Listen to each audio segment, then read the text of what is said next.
ಮಧ್ಯವಾರ್ಷಿಕ ಪರೀಕ್ಷೆಯ 2025ರಲ್ಲಿ ಬರಬಹುದಾಗಿರ್ತಕ್ಕಂಥ ಪ್ರಶ್ನೆಗಳನ್ನು ನಾನು ತಗೊಂಡಿದ್ದೀನಿ. 5 ಸ್ಕ್ವೇರ್ ಇಂಟು 2, 2 ರ ಘಾತ 5 ಇಂಟು 5, ಇದರ ಮಾಸ ಎಷ್ಟಾಗುತ್ತೆ ಅಂತ ಕೇಳ್ತಾರೆ. ಮಾಸ ಅಂತಂದು ಹೇಳಿದ್ರೆ ಸಾಮಾನ್ಯವಾಗಿರ್ತಕ್ಕಂಥ ಅಪವರ್ತನ. ಇವೆರಡನ್ನು ನಾವು ಹೋಲಿಕೆ ಮಾಡಿದರೆ ಇಲ್ಲಿ 5 ಇದೆ, ಇಲ್ಲಿ 5 ಸ್ಕ್ವೇರ್ ಇದೆ. ಅಂದರೆ ಮಾಸದಲ್ಲಿ ಯಾವುದು ಕಡಿಮೆ ಇರುತ್ತೋ ಅದನ್ನು ತಗೋಬೇಕಾಗುತ್ತೆ. ಇಲ್ಲಿ 2 ರ ಘಾತ 5 ಇದೆ, ಇಲ್ಲಿ 2 ಇದೆ. ಹಾಗಾಗಿ ನಮಗೆ ಬರ್ತಕ್ಕಂಥ ಮಾಸ ಇರ್ತಕ್ಕಂಥದ್ದು 2 ಇಂಟು 5 ಅಂತಕ್ಕಂಥದ್ದು ಸರಿಯಾಗಿರ್ತಕ್ಕಂಥ ಉತ್ತರ ಆಗುತ್ತೆ.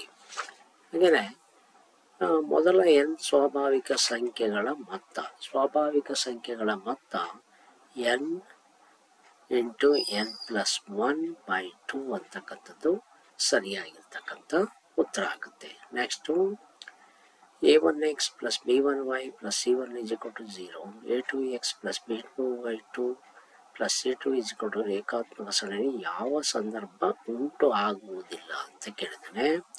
ಈ ಮೂರು ಸಂದರ್ಭಗಳು ಉಂಟಾಗ್ತವೆ, ಆದರೆ ಈ ಸಂದರ್ಭ ಮಾತ್ರ ನಮಗೆ ಉಂಟು ಆಗುವುದಿಲ್ಲ. ನೆಕ್ಸ್ಟ್ ಬಂತು, ನಕ್ಷೆಯಲ್ಲಿ ಕೊಟ್ಟಿರೋ y is equal to p of x ಬಹುಪದೋಕ್ತಿಯ ಹೊಂದಿರುವ ಶೂನ್ಯತೆಗಳ ಸಂಖ್ಯೆ 1, 2 ಮತ್ತು 3. ಹಾಗಾಗಿ ಶೂನ್ಯತೆಗಳ ಸಂಖ್ಯೆ 3 ಆಗ್ತಕ್ಕಂಥದ್ದು. ನೆಕ್ಸ್ಟ್ ಒಂದು ಕ್ವಶನ್ ತಗೊಳ್ಳೋಣ.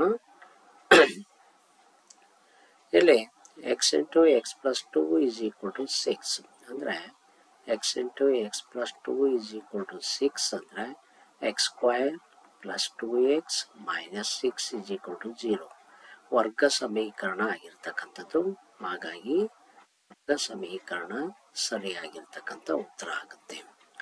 ನೆಕ್ಸ್ಟ್ ಬಂತು, ಚಿತ್ರದಲ್ಲಿ ತ್ರಿಭುಜ PQR, ತ್ರಿಭುಜ ABC ಇವುಗಳಲ್ಲಿ ತ್ರಿಭುಜಗಳ ಅನುರೂಪ ಬಾಹುಗಳ ಜೋಡಿ, ಅನುರೂಪ ಬಾಹುಗಳ ಜೋಡಿ PQ ಮತ್ತು AB ಆಗಿರ್ತಕ್ಕಂಥದ್ದು. ನೆಕ್ಸ್ಟ್ ಬಂತು, A ಮತ್ತು Bಗಳು ಎರಡು ಧನ ಪೂರ್ಣಾಂಕಗಳಾದಾಗ ಮಾಸ A, B ಮತ್ತು ಲಾಸ A, Bಗಳಿಗಿರುವ ಸರಿಯಾದ ಸಂಬಂಧ ಯಾವಾಗಲೂ ಕೂಡ A into B is equal to H into L ಆಗುತ್ತೆ. ಹಾಗಾಗಿ B ಸರಿಯಾಗಿರ್ತಕ್ಕಂಥ ಉತ್ತರ ಆಗುತ್ತೆ. ನೆಕ್ಸ್ಟ್ ಬಂತು,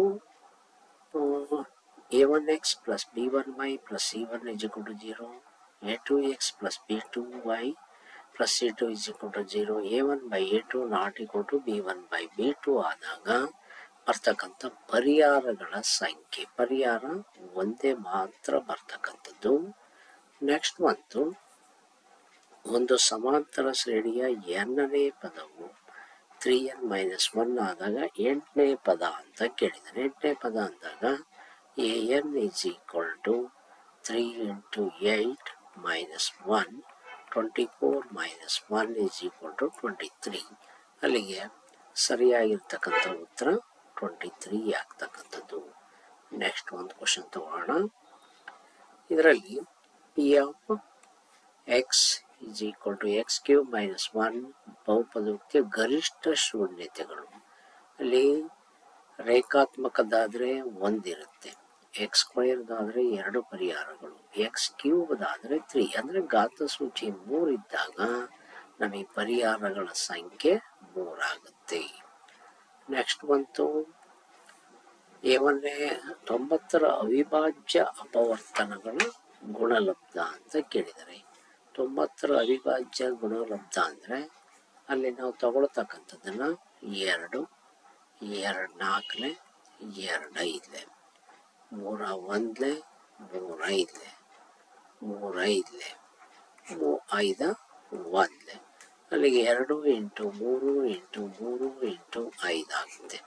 ಅಂದರೆ ಸರಿಯಾಗಿರ್ತಕ್ಕಂಥ ಉತ್ತರ 2 ಇಂಟು 3 ಇಂಟು 5 ಆಗಿರ್ತಕ್ಕಂಥದ್ದು. ನೆಕ್ಸ್ಟ್ ಬಂತು, a1x plus b1y plus c1 is equal to 0, a2x plus b2y2 plus c2 is equal to ರೇಖಾತ್ಮಕ ಸಮೀಕರಣಗಳ ಜೋಡಿಯನ್ನು ಪ್ರತಿನಿಧಿಸುವ ರೇಖೆಗಳು ಸಮಾಂತರ ರೇಖೆಗಳಾದಾಗ, ಸಮಾಂತರ ರೇಖೆಗಳಾದಾಗ a1 by a2 is equal to b1 by b2 not equal to c1 by c2. Next ಬಂತು, P of X ಎಂಬ ವರ್ಗ ಬಹುಪದೋಕ್ತಿಯ ನಕ್ಷೆಯು -3, 0, -1, -5, 0, -6 ಹಾಗೆಯೇ 2, 0 ನಿರ್ದೇಶಾಂಕ ಬಿಂದುಗಳ ಮೂಲಕ ಹಾದು ಹೋದರೆ ಈ ವರ್ಗ ಬಹುಪದೋಕ್ತಿಯ ಶೂನ್ಯತೆಗಳು -3 ಮತ್ತು 2. ನೆಕ್ಸ್ಟ್ ಮಂತ್ ಒಂದು ಸಮಾಂತರ ಶ್ರೇಣಿಯಲ್ಲಿ an = 2n - 1 ಆದಾಗ ಸಾಮಾನ್ಯ ವ್ಯತ್ಯಾಸ ಅಂದರೆ a1 = 2 × 1 - 1 2 - 1 1 ಆಯಿತು. a2 2 × 2 - 1 4 - 1 = 3 ಆಯಿತು. ಅಲ್ಲಿ 3ರ 1 ಕಳೆದು ಬಿಟ್ರೆ ನಮಗೆ 2 ಸಿಗ್ತಕ್ಕಂಥದ್ದು. ಹಾಗಾಗಿ ಸಾಮಾನ್ಯ ವ್ಯತ್ಯಾಸ 2 ಆಗುತ್ತೆ.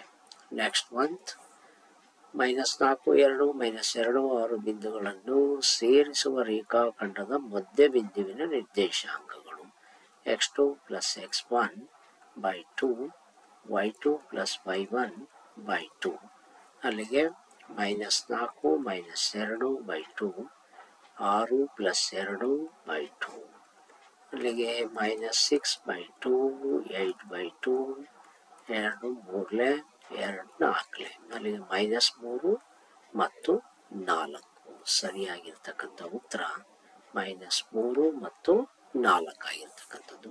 ಹಾಗೆಯೇ ಈ ಕೆಳಗಿನವುಗಳಲ್ಲಿ ಭಾಗಲಬ್ಧ ಸಂಖ್ಯೆ √4 ಯಾಕೆಂದರೆ ವರ್ಗಮೂಲ 2 ಆಗ್ತಕ್ಕಂಥದ್ದು.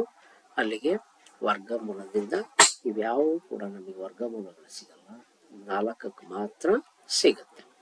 ಚಿತ್ರದಲ್ಲಿ y = p ಆಫ್ ಎಕ್ಸ್ ನ ನಕ್ಷೆಯನ್ನು ಕೊಡಲಾಗಿದೆ. p ಆಫ್ ಎಕ್ಸ್ ನ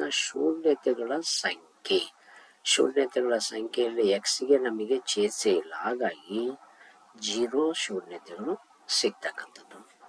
ನೆಕ್ಸ್ಟ್ ಬಂತು 2 ರೇಖಾತ್ಮಕ ಸಮೀಕರಣಗಳ ಜೋಡಿಯ ಸಮಾಂತರ ರೇಖೆಗಳನ್ನು ಪ್ರತಿನಿಧಿಸುತ್ತದೆ. ಅವುಗಳಲ್ಲಿ ಸಮೀಕರಣ 2x + 3y - 8 = 0 ಅಂದರೆ a1/a2 b1/b2 ≠ c1/c2 ಆಗಬೇಕು.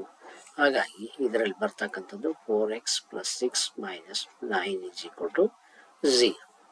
ನೆಕ್ಸ್ಟ್ ಬಂತು ವರ್ಗ ಸಮೀಕರಣದ ಆದರ್ಶ ರೂಪ c ax² + bx + c = 0 ಅಂತಕ್ಕಂಥದ್ದು ಅಲ್ಲಿ ವರ್ಗ ಸಮೀಕರಣದ ಆದರ್ಶ ರೂಪ ಆಗ್ತಕ್ಕಂಥದ್ದು. Next a1 x11 b x2 y2 ಬಿಂದುಗಳ ನಡುವಿನ ದೂರ a x2 - x1² + y2 - y1².